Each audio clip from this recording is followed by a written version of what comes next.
गोविंद हरे मुरारे, हे नाथ नारायण वासुदेव। श्री कृष्ण गोविंद हरे मुरारे, हे नाथ नारायण वासुदेव। हे नाथ नारायण वासुदेव, हे नाथ नारायण वासुदेव। हे नाथ नारायण वासुदेव, हे नाथ नारायण वासुदेव। श्री कृष्ण गोविंद हरे मुरारे, हे नाथ नारायण वासुदेव। राम हरे राम, राम राम हरे हरे, हरे कृष्ण कृष्ण कृष्ण हरे हरे, हरे राम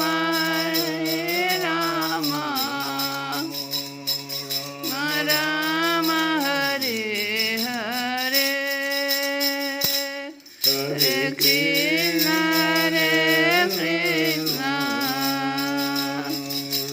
कृष्ण हरे हरे, हरे राम राम राम हरे हरे, हरे कृष्ण कृष्ण कृष्ण हरे हरे। श्री कृष्ण। जय श्री कृष्ण। कल की कथा में हम लोग सुन रहे थे कि किस प्रकार गोपी उद्धव जी को भगवान का कपटी सखा के रूप में उनको संबोधन किया है। कहा है तू कपटी का सखा है, इसलिए तू भी कपटी है।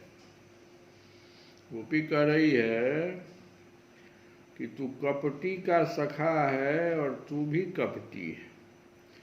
ये गोपियां जो हैं डायरेक्ट उद्धव जी से नहीं कह रही थी। उद्धव जी बहुत बड़े ज्ञानी थे और वो कहा जाता है कि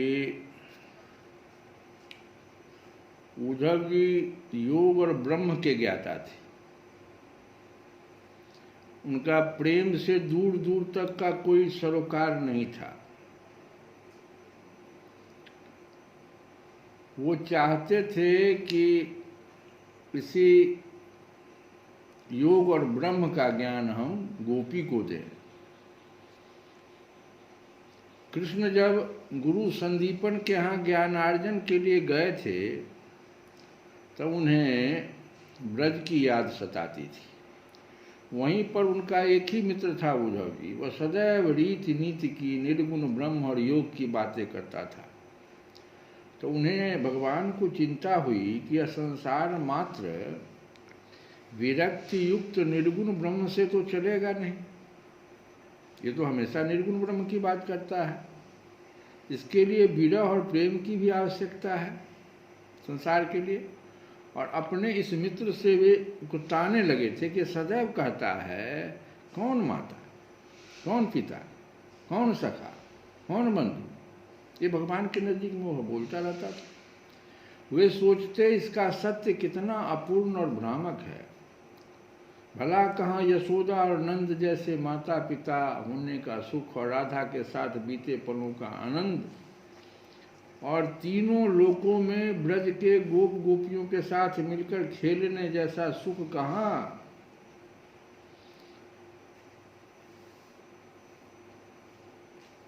उसी समय में, और ये जो है ना खाली कोरा ब्रह्म ज्ञान झाड़ता है, प्रेम का मर्म ही नहीं समझता। भगवान संशय में थे।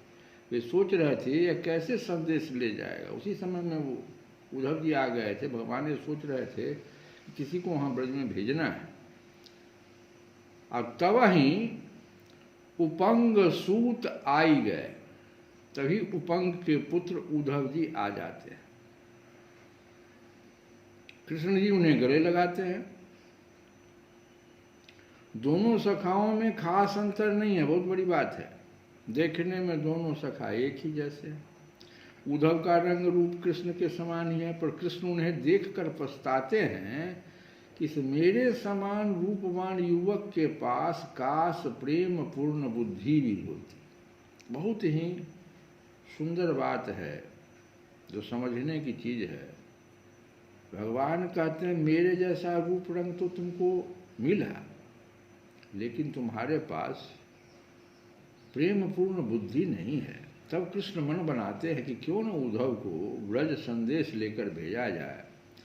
संदेश भी पहुंच जाएगा और सब प्रेम का पाठ, क्योंकि हम जो पढ़ाएंगे तो ये पढ़ेगा नहीं। हम दोनों आदमी सखा हैं, सखा की बात सखा सुनेगा। तो इसे क्यों नहीं ब्रज भेज दिया जाए और इसे प्रेम का पाठ गोपियां पढ़ा देगी, तब यह जान सकेगा प्रेम का मर्म। उद्धव सोचते हैं कि वे विरह में जल रही गोपियों को निर्गुण ब्रह्म के प्रेम की शिक्षा देकर उन्हें सांसारिक प्रेम से पीड़ा मुक्ति कर देंगे। अब भगवान कृष्ण मुस्कुरा रहे हैं कि देखते हैं क्या होता है। उसको अपना एक पत्र थमाते हैं और कहते हैं कि यह पत्र तुम गोपियों को देना। उद्धव, यह पत्र गोपियों को दे देना।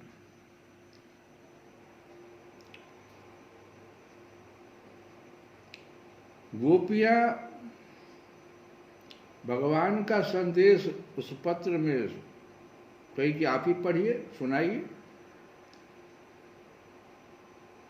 तो उद्धव जी उसको किस प्रकार से समझाते हैं सो देखो। कहते हैं कि भगवान कहते हैं हीर, जो जिसको तुम हीर कहते हो, भगवान माने हीर, हीर राधा वाली बात यहाँ पर है। हीर का संदेश सुनो।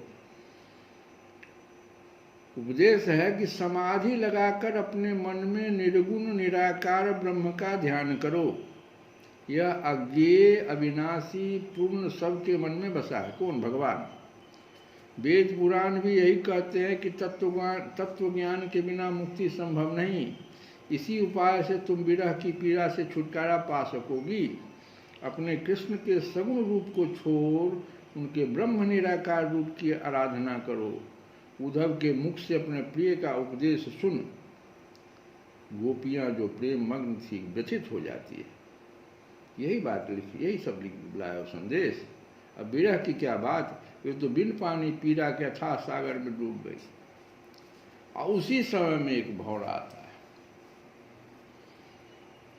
तो बस जली भुनी गोपियां, अब उद्धव जी उतने ब्रह्मज्ञानी हैं, उनको कैसे अपना जो है सो जला भुना बात कहेगी। तो उसी समय में जली भुनी गोपियों को मौका मिल जाता है और उद्धव भी काला, भ्रमर भी काला, तो कटाक्ष करके कहती है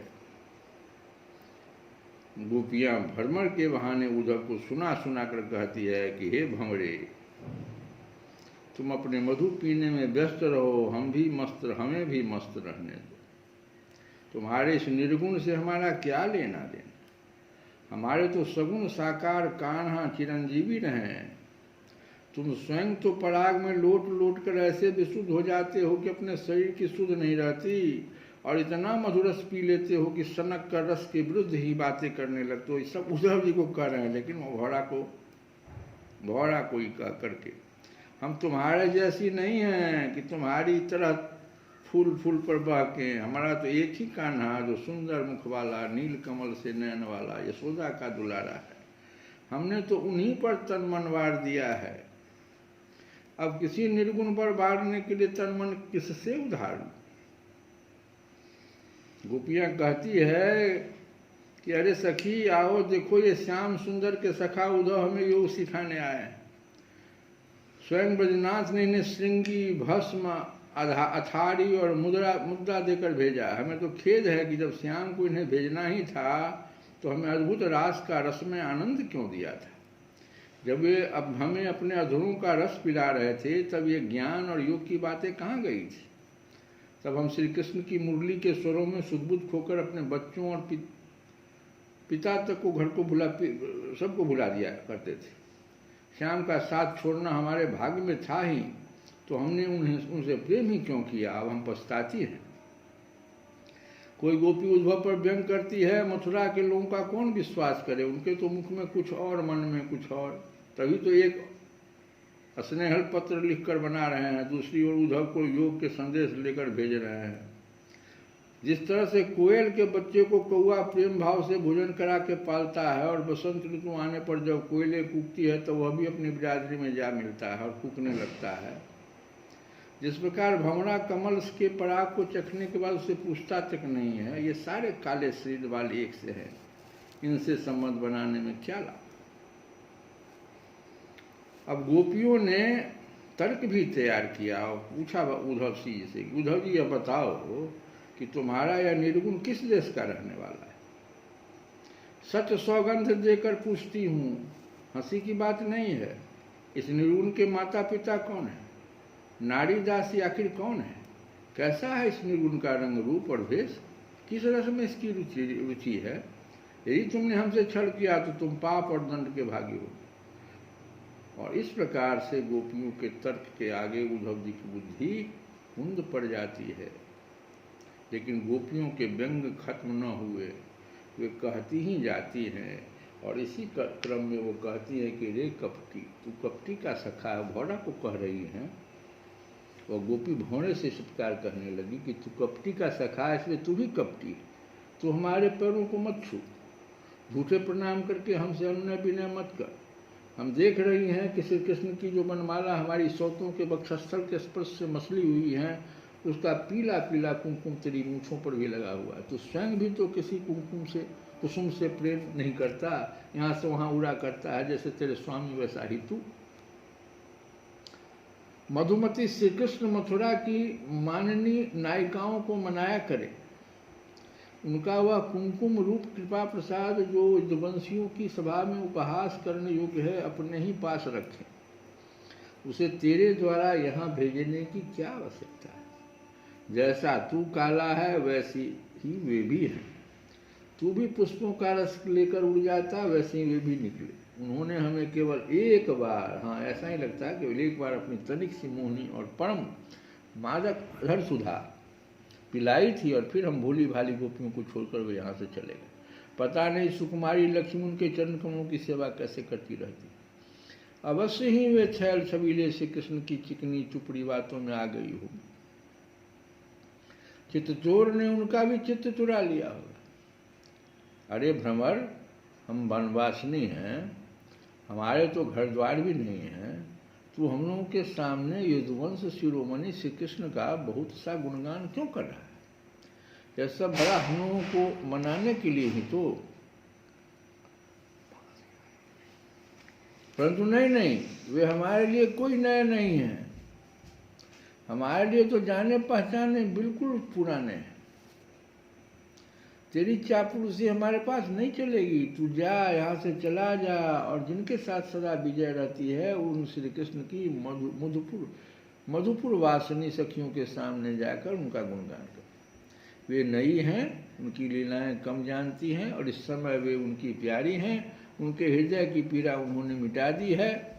वे तेरी प्रार्थना स्वीकार करेंगी, तेरी चापलूसी से प्रसन्न होकर तुझे मुँह मांगी वस्तु देगी। भौरे, वे हमारे लिए छटपटा रहे हैं, ऐसा तू क्यों कहता है? उनकी कपट भरी मनोहर मुस्कान और भौं के इशारे से तो जो बस में न हो जाए, उसके पास दौड़ी न आवे, ऐसी कौन सी स्त्रियाँ हैं? अरे अनजान, स्वर्ग में, पाताल में और पृथ्वी में ऐसी एक भी स्त्री नहीं है। औरों की तो बात है क्या, स्वयं श्री लक्ष्मी जी भी उनकी चरण रज की सेवा किया करती है। फिर हम श्री कृष्ण के लिए किस गिनती में? परंतु तू उनके पास जाकर कहना कि तुम्हारा नाम तो उत्तम श्लोक है, अच्छे अच्छे लोग तुम्हारी कीर्ति का गान करते हैं, परंतु इसकी सार्थकता तो इसी में है कि तुम दीनों पर दया करो, नहीं तो श्री कृष्ण तुम्हारा उत्तम श्लोक नाम झूठा पड़ जाता है। अरे मधुकर, देख, तू मेरे पैर पर सिर मत टेक। मैं जानती हूँ कि तू अनुनय विनय करने में, क्षमा याचना करने में बड़ा निपुण है। मालूम होता है कि तू श्री कृष्ण से ही यही सीख कर आया है कि रूठे हुए को मनाने के लिए दूत को, संदेश वाहक को कितनी चाटुकारिता करनी चाहिए। पर तू समझ ले कि यहाँ तेरी दाल नहीं गलने की। देख, हमने श्री कृष्ण के लिए ही अपने पति, पुत्र और दूसरे लोगों को छोड़ दिया, परंतु उनमें तनिक भी कृतज्ञता नहीं। वे ऐसे निर्मोही निकले कि हमें छोड़कर चलते बने। अब तू ही बता, ऐसे अकृतज्ञ के साथ हम क्या संधि करें? क्या तू अब भी कहता है कि उन पर विश्वास करना चाहिए? कल की कथा में हमने गोपी गीत कह दिया था। वास्तव में यह गोपी गीत नहीं है, ये भ्रमर गीत है, क्योंकि भौरे को इशारा करके गोपियाँ अपनी बात, भीतर के भाव को प्रकट कर रही है। श्री कृष्ण गोविंद हरे मुरारे नाथ नारायण।